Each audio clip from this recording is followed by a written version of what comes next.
Section 13B of Hindu Marriage Act prescribes process for obtaining a decree of divorce by mutual consent.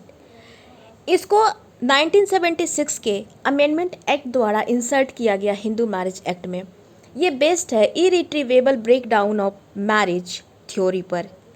Irretrievable breakdown of marriage एक ऐसा situation है where reconciliation is impossible. Marriage beyond repair है, marriage का मरम्मत नहीं किया जा सकता है।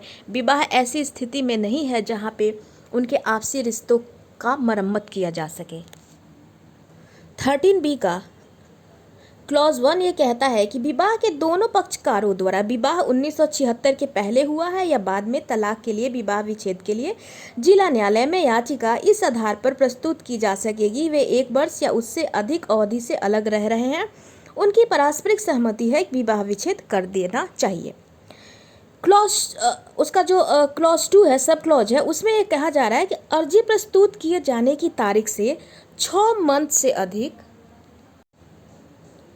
और उक्त तारीख से 18 महीने के पश्चात दोनों पक्षकारों द्वारा किए गए आवेदन पर इस बीच यदि वह अर्जी वापस नहीं ली जाती है तो न्यायालय पक्षकारों को सुनने के बाद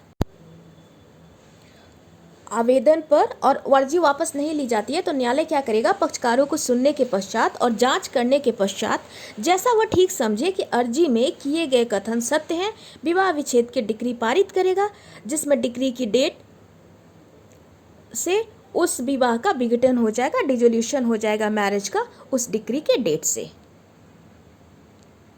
तो ये तो क्लियर हो गया कि 13B क्या है। HA में एक प्रोसीजर है for divorce by mutual consent.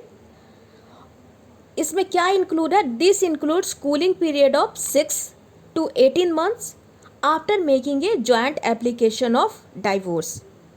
ये इसके प्रोसीजर में आता है।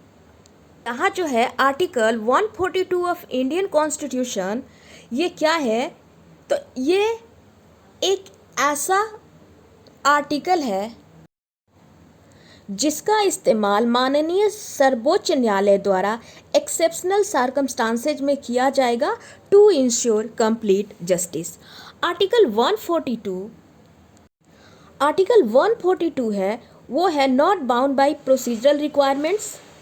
जैसे जो स्पेसिफिक जो स्टैट्यूटरी जो प्रोसीजर हैं जहाँ पे ये है वेटिंग पीरियड है, फर्स्ट मोशन, सेकंड मोशन, ये जो आर्टिकल 142 है वहाँ पे supreme court is not bound by procedural requirements.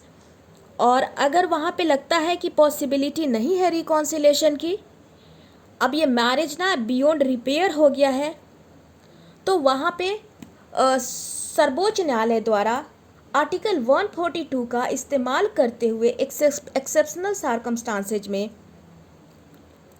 Divorce grant किया जा सकता है। अब आप सोच रहे होंगे कि तो कूलिंग ऑफ पीरियड क्यों गया है, इसलिए ये दिया जाता है कि थिंक ओवर कीजिए आप।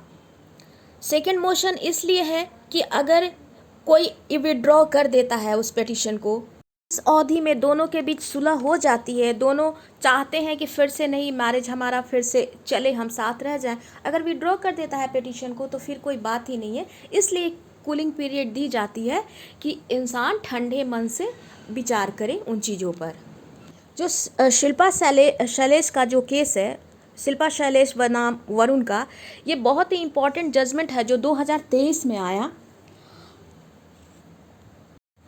इसमें सर्वोच्च न्यायालय द्वारा अनुच्छेद 142 के अंतर्गत अपनी शक्तियों का इस्तेमाल किया गया, जो कि कुछ विशेष परिस्थितियों में ही की जाएगी।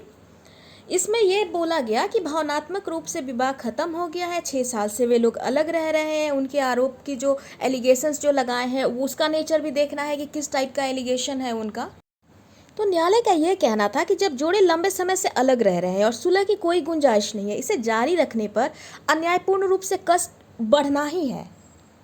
अब ये जो मैरिज है बियॉन्ड रिपेयर है, मरम्मत की कोई गुंजाइश नहीं है, तो यहाँ पर संवेदनशीलता बढ़ती जानी ही सही है। यहाँ पर